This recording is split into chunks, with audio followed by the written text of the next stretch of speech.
Hello, ladies and gentlemen. Eddie Marcus here again. And as usual, I'm on that same mission, trying to see if my living can be worthwhile and that I'm able to deliver the message that I've been given to bring, and that is liberty is at hand and it is at we the people's hand. You know, I wake up this morning and I realize that the same people that were slaves last night, when they went to sleep, when I went to sleep, when we woke up this morning, everything was still the same. Slavery. And that kind of hurts because that kind of almost means that you plant seeds and they just failed on rocks. To have an understanding, to know what people want or need or desire, not specifically but generally because of my own. And then knowing something that would give us exactly what we pray for. And yet, it requires of us to produce something we say we have, but we failed to show the evidence thereof. You know, I think about people who have been instrumental in teaching us certain specifics. Some of them are just stories that we could relate to, but some of them are experiences that many of us have shared. In my lifetime, I think about a man who cared about America and perhaps the people of the world enough to share with us, to tell us what was the real stranglehold over this nation. The real stranglehold over this nation. He talked about it. And he talked about other things that were involved, that were permitted within the stranglehold. And when it got to a point that that part of evilness could not take it anymore, they blew off half the top of his head. And that was our president, John F. Kennedy. That's a wonderful message. Many of us don't know what that message was. Many of us has never questioned that message. We just went along as if nothing happened. And that was why it happened. To shut him up and for the rest of us to go along as if nothing happened. Now who's that element that evil was able to exercise itself through? I don't know. You can go to the speech that president made. And perhaps if that was to be carried on by his brother, the same thing happened. Standing up for what is good. Standing up for what is right. And see, when you stand up for what is right, you're not really standing up against any people or any person, but you're standing up that no person is so, you talk about beyond, above the law. We see how people above the law operates. We see it. But now we want to say there's no person above another person in the general relation of humanity. And yet, we have people having to go through all kinds of changes, and we'll stand up, having experienced the things that Malcolm X experienced. The willingness to change, I mean to really change, not to play games, but to change, and to speak the truth to power and to us. And because of that, the forcefulness, the spirit, the movement of such a truth, drawing people towards, but not freeing them. And so it was understood that if you take that neck off, then everything will settle down. Oh, the talk kept going. The actions, standing up, speaking out, kept going. But things are just going. So you remove that head and things are just going. And then on the Dr. King side, spirit moving, people drawing, speaking truth to power, people believing, walking towards with, encouraging. And then the message came that evil says it's time to take that head off, and that head is gone. And what happened? Oh, it happened. And things just moved on, as it were. Now, in the midst of all these things, there were so many others who were sniffed out. They didn't have the recognition like Medgar Evers, or like the young lady from Detroit, the young white lady from Detroit, or the three brothers that were down in Philadelphia, Mississippi. Three brothers meaning different ethnicities, but three men. And so many others.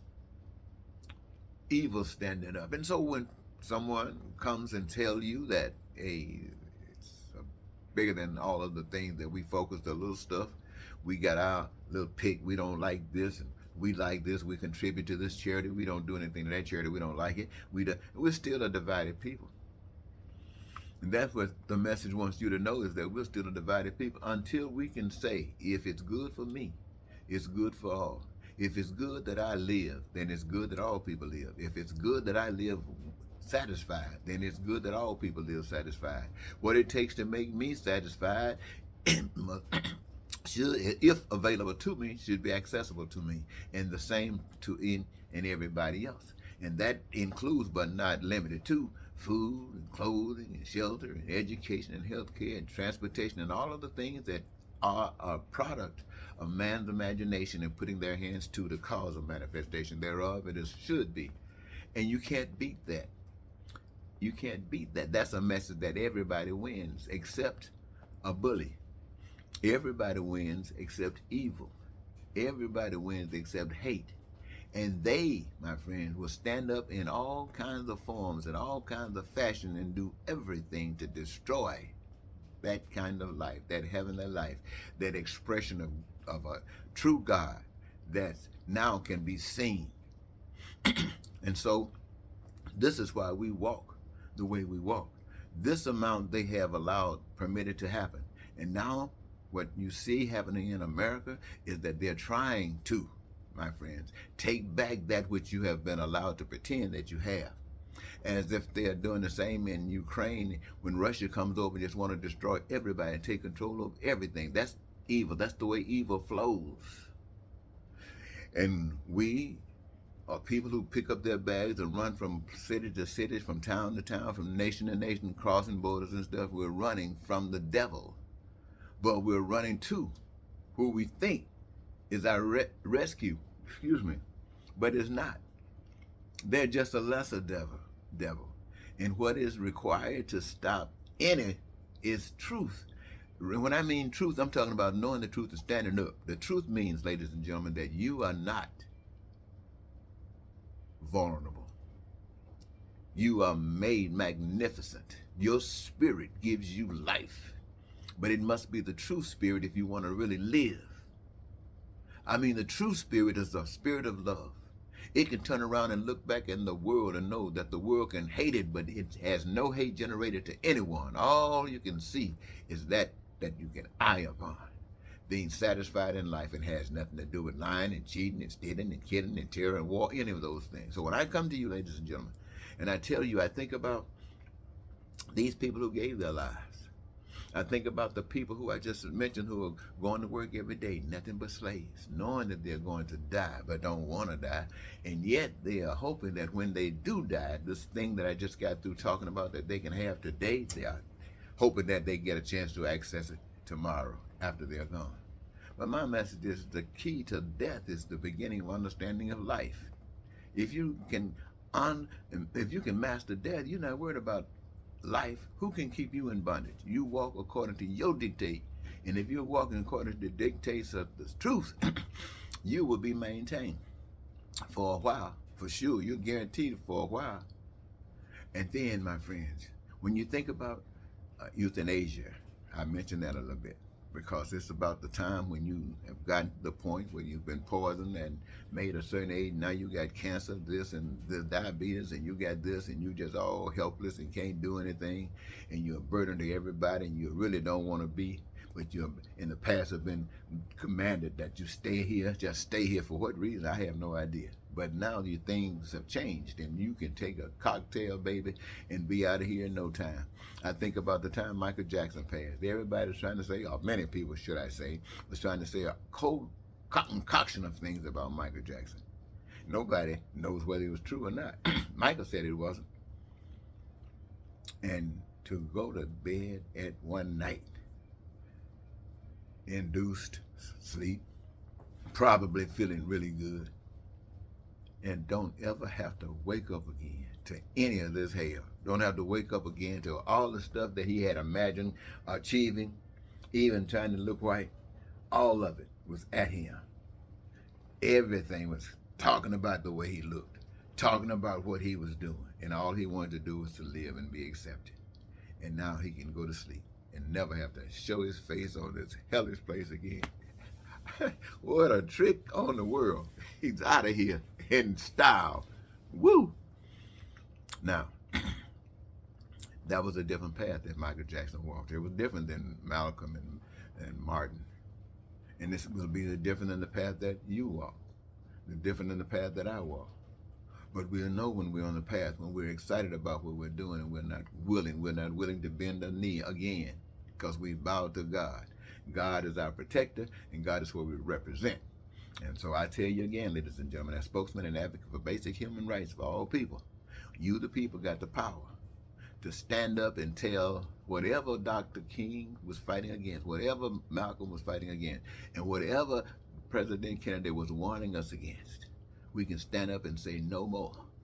We are releasing these chains of bondage, and we demand to be free, and we will guarantee that because we're going to walk free. My goodness. And the world changes because we made up our minds we were going to change. And there's no better time to do that, ladies and gentlemen, than right now. I want to thank you so very much for giving me this your time. I hope I didn't waste it. It's been a pleasure. Until next, Eddie Marcus saying goodbye.